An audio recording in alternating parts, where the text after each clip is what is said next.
എന്താണ് സുവിശേഷം? അത് നസറായനാകുന്ന യേശു ക്രിസ്തു. എന്തിനാണ് സുവിശേഷം? സകല മനുഷ്യരും രക്ഷപ്പെടാൻ. ഇപ്പൊ നിങ്ങൾ ചിന്തിക്കുക, ഇത് പറയാനാണോ ഈ മഴയും പിടിച്ച് താമസിച്ചു വന്നത്? ഇതല്ലേ പറയണ്ടേ? ദൈവത്തിന് മകത്വം. എല്ലാവരും രക്ഷപ്പെടാം. ഇനി എന്തുവാ ഈ സുവിശേഷത്തിന്റെ വിശേഷത? സുവിശേഷത്തിന്റെ വിശേഷതയുണ്ട്. സുവിശേഷത്തിന്റെ വിശേഷത എല്ലാം വിവരിക്കുന്നില്ല, തൊട്ട് പോവുക. 3 വാക്യം വായിച്ചു. സുവിശേഷത്തിന്റെ വിശേഷത റോമാലേഖനം 1:16 വാക്യവും, കൊലോസ് ലേഖനം 1:3 വാക്യവും, എഫേസ്യ ലേഖനം 6 അധ്യായത്തിന്റെ 14 വാക്യവും വായിച്ചു. പെട്ടെന്ന് റോമർ 1:16. യവനന്മാർക്കും ബർബരന്മാർക്കും ജ്ഞാനികൾക്കും ബുദ്ധിഹീനർക്കും ഞാൻ കടക്കാരനാകുന്നു. അങ്ങനെ റോമിലുള്ള നിങ്ങളോടും സുവിശേഷം അറിയിക്കുവാൻ എന്നാൽ ആവോളം ഞാൻ ഒരുങ്ങിയിരിക്കുന്നു. സുവിശേഷത്തെ കുറിച്ച് എനിക്ക് ലജ്ജയില്ല. 16. അപ്പൊ മുമ്പേ വായിച്ചതോ? 14. കുഴപ്പമില്ല, വേറെ പുസ്തകം 16 വായിക്കും. സുവിശേഷത്തെ കുറിച്ച് എനിക്ക് ലജ്ജയില്ല. സുവിശേഷത്തെ കുറിച്ച് എനിക്ക് ലജ്ജയില്ല. പിന്നെ വിശ്വസിക്കുന്ന ഏവനും ആദ്യം യഹൂദനും പിന്നെ യവനനും അത് രക്ഷയ്ക്കായി ദൈവശക്തിയാകുന്നുവല്ലോ. ദൈവത്തിന്റെ മഹത്വം. സുവിശേഷത്തിന്റെ വിശേഷതയുണ്ട്. അതിൽ ഒന്നാമത്തെ ഒത്തിരി വിശേഷതയുണ്ട്. ഇവിടെ ഈ 3 വാക്യത്തിന്റെ വിശേഷത. ഒന്ന്, സുവിശേഷം രക്ഷിക്കുന്ന മാർഗമാണ്. സകല മനുഷ്യരെയും രക്ഷിക്കുന്ന മാർഗമാണ് സുവിശേഷം. ആർക്കും രക്ഷപ്പെടാം, ഏത് വ്യക്തിക്കും രക്ഷപ്പെടും. അവൻ രക്ഷപ്പെടുത്തുന്ന ഒരേ ഒരു മാർഗമാണ് സുവിശേഷം. ഇത് വിശ്വസിക്കുന്നവർക്ക് രക്ഷയ്ക്കായിട്ട് ദൈവശക്തിയാ. ദൈവത്തിന്റെ മകത്വം. വിവരിക്കുന്നില്ല. പിന്നെ എന്തുവാ സുവിശേഷത്തിന്റെ വിശേഷത? 1:3 വായിച്ച്. കൊലോസ് ലേഖനം 1 അധ്യായത്തിന്റെ 3 വാക്യം. സുവിശേഷത്തിന്റെ വിശേഷത പെട്ടെന്ന് വായിച്ചു. സുവിശേഷത്തിന്റെ സത്യവചനത്തിൽ നിങ്ങൾ മുമ്പ് കേട്ടതായി സ്വർഗത്തിൽ നിങ്ങൾക്ക് സംഗ്രഹിച്ചിരിക്കുന്ന പ്രത്യാശ നിമിത്തം. മതി, വായിക്കാൻ നേരമില്ല. ദിവ്യദാസന്മാര് വായിച്ചു തരുന്നതിന് നന്ദി. സുവിശേഷത്തിന്റെ രണ്ടാമത്തെ വിശേഷത, ഇത് പ്രത്യാശ തരുന്ന മാർഗമാണ്. എന്തുവാ സുവിശേഷം? എന്തുവാ നമ്മുടെ പ്രത്യാശ? നമ്മുടെ പ്രത്യാശയെ പറ്റി പ്രയോഗം കൊടുത്തിരിക്കുന്ന ജീവനുള്ള പ്രത്യാശ, വിലയേറിയ പ്രത്യാശ, നിത്യപ്രത്യാശ, സ്തോത്രം, വലിയ പ്രത്യാശ പറഞ്ഞ നാമം. നല്ലതാ, വായിച്ചു തന്ന ദൈവത്തിന്റെ മകന്. അത് എഫേസ്യർ 6:14 എടുത്തു വെച്ചു. അപ്പൊ ശ്രദ്ധിക്കുക, സുവിശേഷത്തിന് പ്രത്യാശയുണ്ട്. എന്തുവാ ഈ പ്രത്യാശ? എല്ലാം വിവരിക്കാൻ നേരമല്ല. നമ്മുടെ പ്രത്യാശ എന്നാന്നറിയാമോ? അവൻ മരിച്ച് അടക്കപ്പെട്ട് ഉയർത്ത യേശു സ്വർഗത്തിൽ പോയി തിരിച്ചു വരും. അതാണ് നമ്മുടെ പ്രത്യാശ. വരുവോ?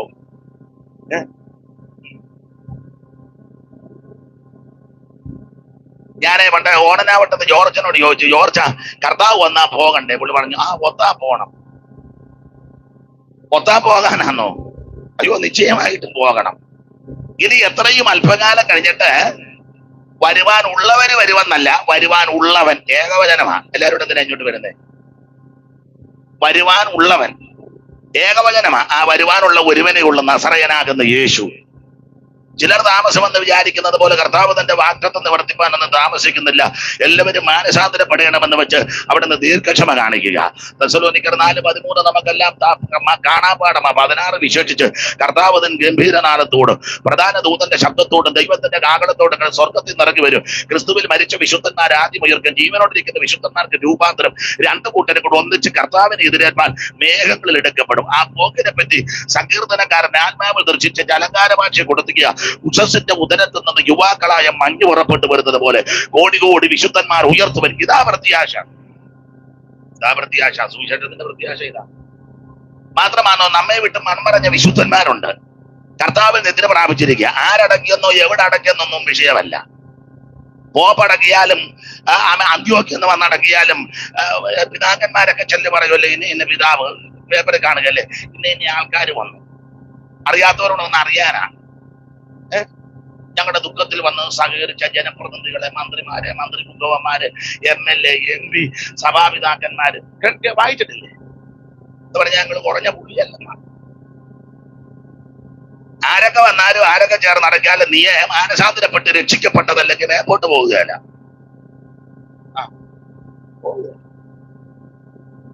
അതിന് വേറെ പുസ്തകത്തിൽ യോഹന്നാന്റെ ലേഖനത്തിൽ തന്നെ സുവിശേഷത്തിലുണ്ട്. അതിന് പറയുന്നത് വീണ്ടും ജനനം എന്ന. എന്താ വീണ്ടും ജനനം? ഇന്ന് ഞാൻ സഭയെ പറഞ്ഞു, എന്തുവാ വീണ്ടും ജനനം?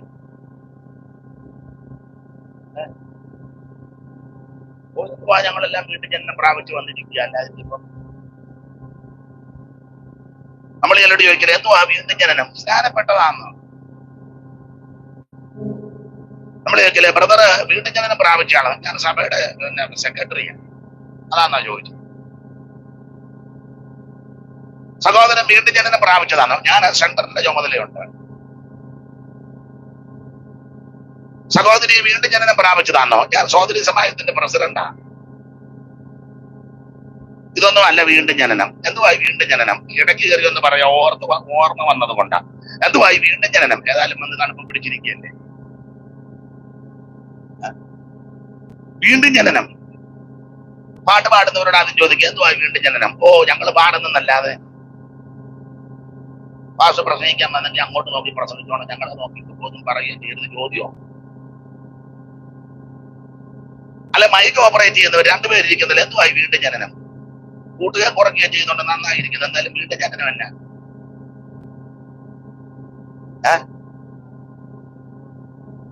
അല്ല, ഇതിനെ തക്കലായ മറുപടി പറഞ്ഞത് കർത്താവാ. വായിച്ചോ? 3:1 ഇടയ്ക്ക് കയറി പറയുക.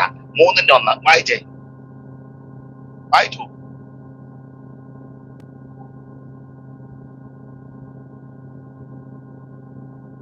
പരീശന്മാരുടെ കൂട്ടത്തിൽ യഹൂദന്മാരുടെ ഒരു പ്രമാണിയായി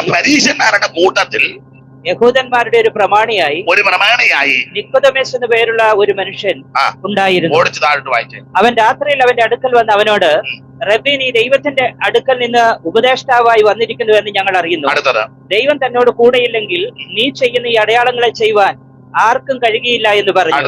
യേശു അവനോട്, ആമേൻ ആമേൻ, ഞാൻ നിന്നോട് പറയുന്നു, പുതുതായി ജനിച്ചില്ല എങ്കിൽ ദൈവരാജ്യം കാണുവാൻ ആർക്കും കഴിയുകയില്ല എന്ന് ഉത്തരം പറഞ്ഞു.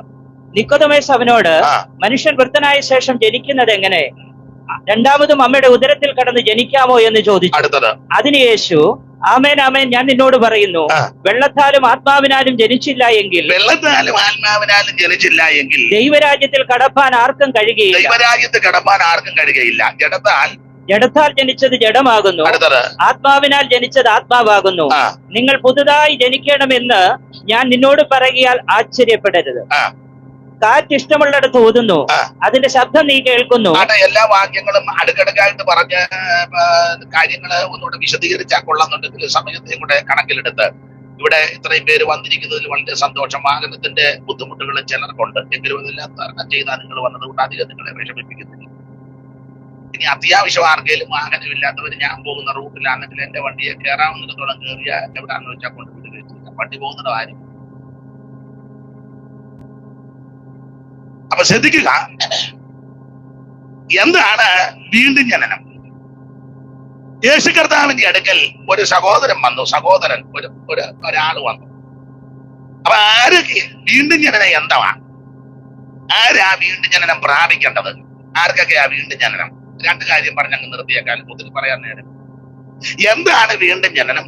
ആരാണ് വീണ്ടും ജനനം പ്രാപിക്കേണ്ടത്? അതൊന്ന് അറിഞ്ഞു പോകുന്നത് നല്ലതാണ്. നിങ്ങള് ആ ഭാഗം പഠിച്ചാൽ ഈ വന്ന പുള്ളിയുടെ പേര് എന്തുവാ? നിക്കോദെമോസ്. ഇയാൾ ആരാ? ഒന്നാം വാക്യം ഒന്നുകൂടെ വായിര്. പരീശന്മാരുടെ കൂട്ടത്തിൽ ഇദ്ദേഹം ഒരു പരീശൻ. ആ പരീശനോടാ യേശു പറഞ്ഞത്, നീ വീണ്ടും ജനനം പ്രാപിക്കണം. ആരാ ഈ പരീശൻ? യഹൂദന്മാരുടെ ഇടയിൽ പ്രധാനമായിട്ട് രണ്ട് വകുപ്പുകളാ. ഒന്ന് പരീശന്മാരും, രണ്ട് സദൂക്യനും. രണ്ട് നല്ല കക്ഷികളാണ്. ഇവര് തമ്മിൽ ഉടക്കാം. നമ്മുടെ സെന്ററിലൊക്കെ ചിലര് കയറി ഉടക്കുന്നത് പോലെ ഒരു സെന്ററാ. എന്നാലും മനസ്സിലാകാറ്റിയാണോ അതോ? രണ്ടും യഹൂദനാ, എന്നാലും ഇതുങ്ങള് ചില വിഷയത്തിൽ ഉടക്കാം. സദൂക്യര് അവര് ആത്മാവ് ഒന്നും വിശ്വസിക്കുകയല്ല, ദൂതനും ഒന്നും വിശ്വസിക്കുകയല്ല, പുനരുദ്ധാനത്തെ പറ്റി ഒന്നും വിശ്വസിക്കുക. എന്നാലും യഹൂദനാ. പരീശൻ അങ്ങനല്ല. ആത്മാവ് ഉണ്ടെന്നും ദൂതനുണ്ടെന്നും പുനരുദ്ധാനം ഉണ്ടെന്നും ഇവര് വിശ്വസിക്കുക. രണ്ടും യഹൂദന്മാർ. നമ്മുടെ ഇടയിലും അങ്ങനെ ഉണ്ടല്ലോ. പെന്തിക്കോസിലാണെങ്കിലും അന്യഭാഷ അംഗീകരിക്കാത്ത വിശ്വസിക്കാത്തവരുണ്ട്. എന്നാലും വന്നിരിക്കുക. എല്ലാവരും ആത്മാവിലാകുമ്പോൾ പുള്ളി ഇങ്ങനെ നോക്കും ആരൊക്കെ ആത്മാവിലാകും. അവർ രണ്ട് ഗ്രൂപ്പുകാര്, പരീശന്മാരും സദൂക്യരും. അപ്പൊ ഈ പരീശന്മാരുടെ രീതികള് പരസ്യമായിട്ടൊക്കെ നിന്ന് പ്രാർത്ഥിച്ചു കളയും.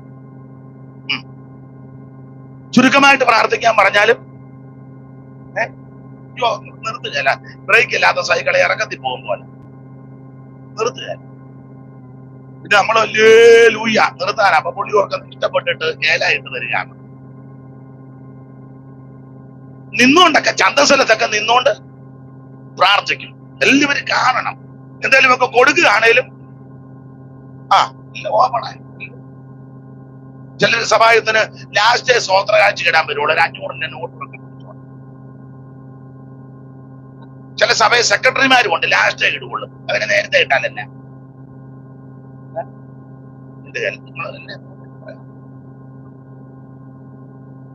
സെക്രട്ടറിയുടെ ഭാര്യ ലാസ്റ്റേ ഇടുള്ളൂ.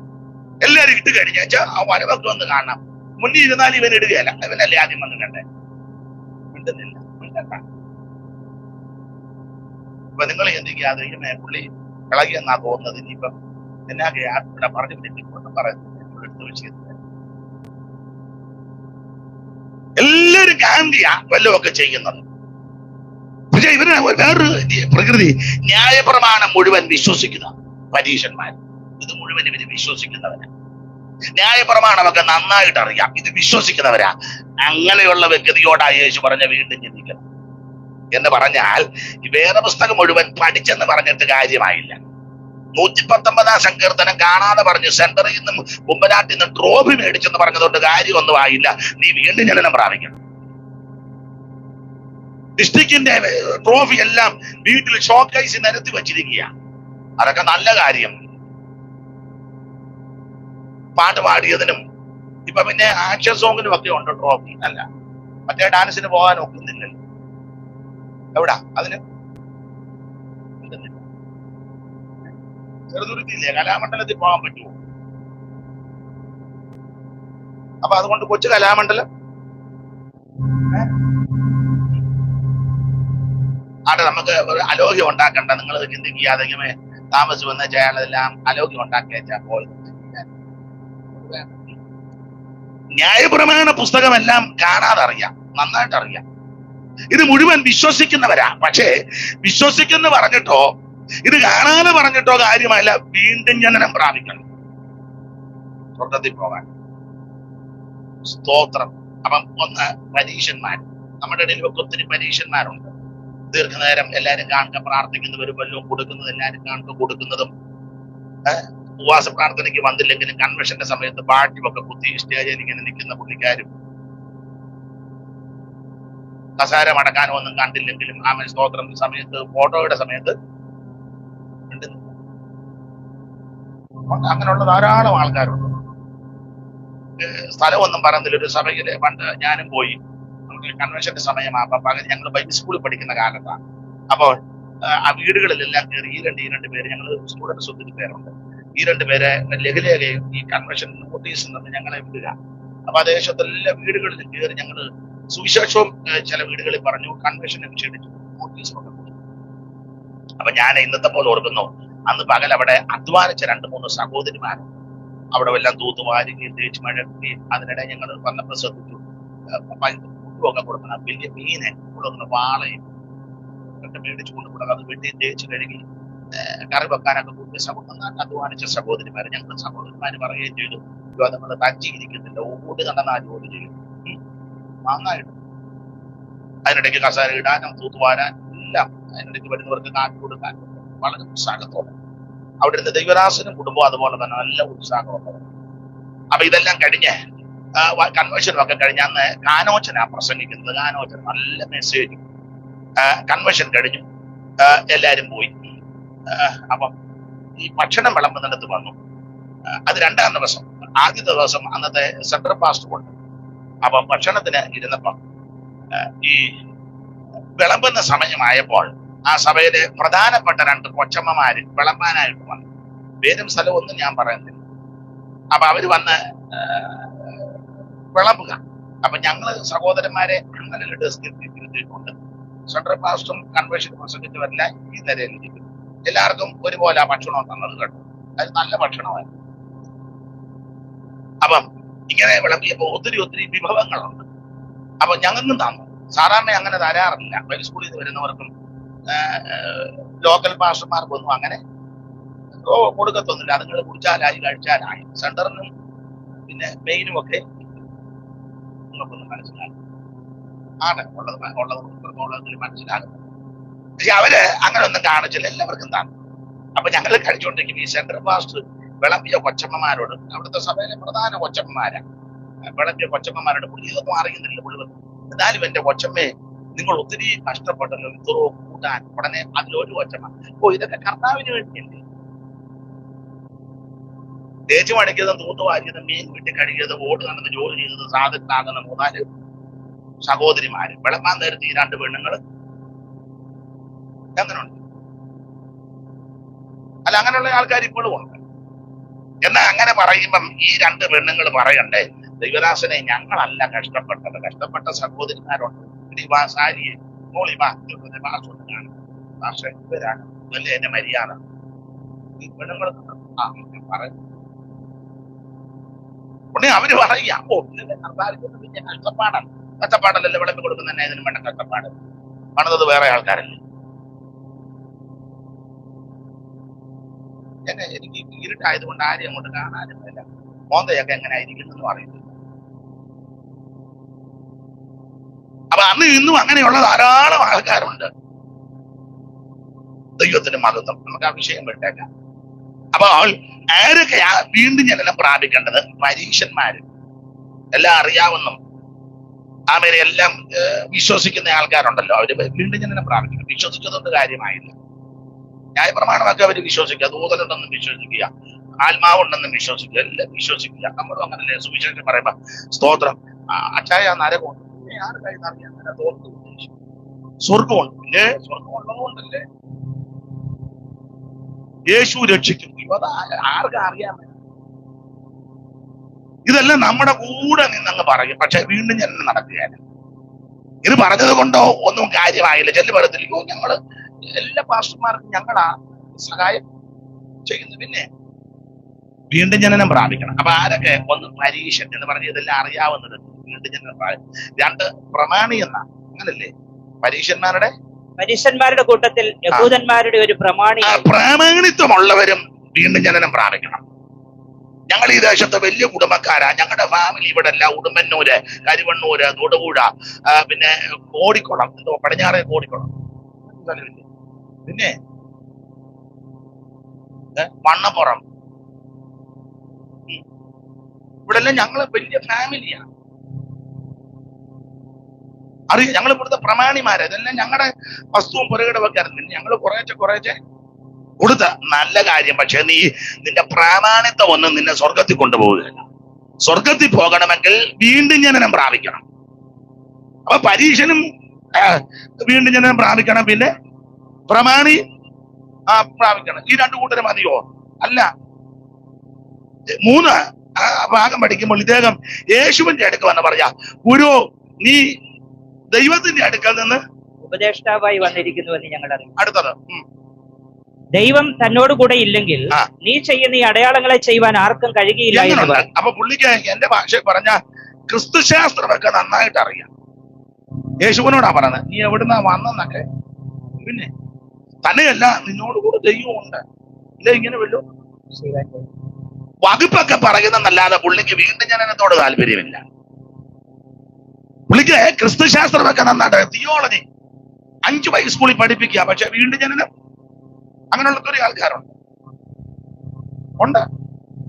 നമ്മൾ ചോദിക്കുകയല്ലേ, എന്തോ ബൈബിൾ സ്കൂളിൽ പഠിപ്പിക്കുക. എല്ലാവരുടെയും കാര്യമല്ല, പഠിപ്പിക്കുന്നതേ ഉള്ളു പലരും. പക്ഷെ ഇത് വലിയ വിശ്വാസമൊന്നുമില്ല.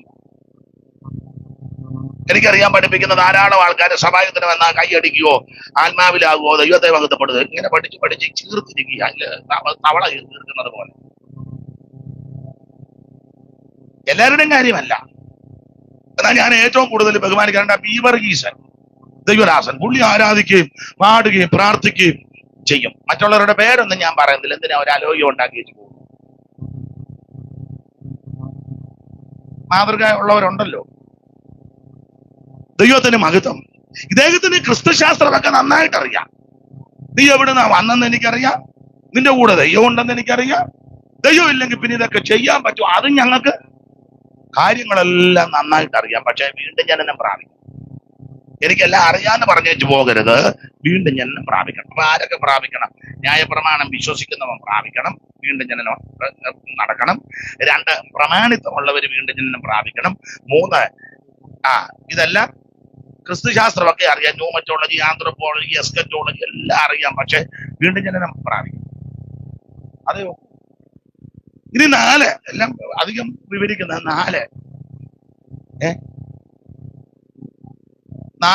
പുള്ളി യേശു വീണ്ടും ജനനം പ്രാപിക്കണമെന്ന് പുള്ളിയോട് പറഞ്ഞപ്പോ പുള്ളി പറയുന്നൊരു പദമുണ്ട്. മനുഷ്യൻ വൃദ്ധനായ ശേഷം മനുഷ്യൻ വൃദ്ധനായ ശേഷം ജനിക്കുന്നത് എങ്ങനെ? അപ്പൊ ഇങ്ങോട്ട് നോക്കിയേ, പുള്ളി ആരാ? പ്രായമുള്ളയാളാ.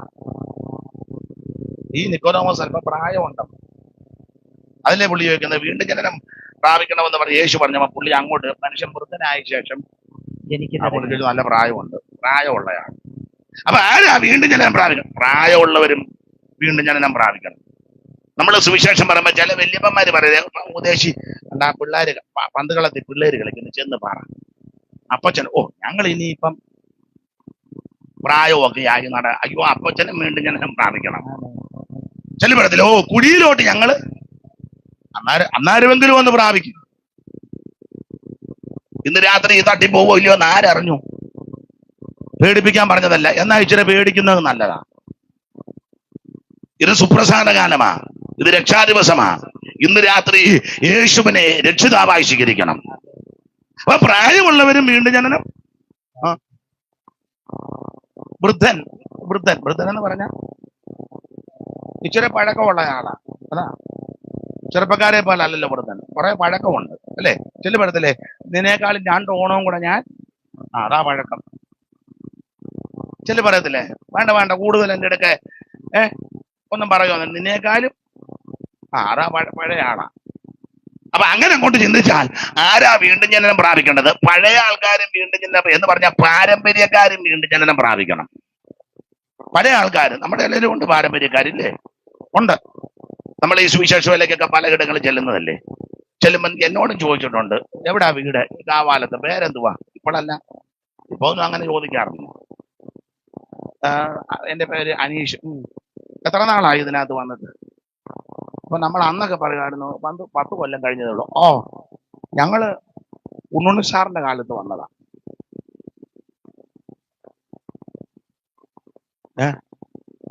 ഉണ്ണുണ്ണി സാറിന്റെ കാലത്ത് വന്നതാ. നീയും വീണ്ടും ജനനം പ്രാപിക്കണം. ഉണ്ണുണ്ണി സാറിന്റെ വകുപ്പ് പറഞ്ഞോണ്ടിരുന്നാ പോരാ.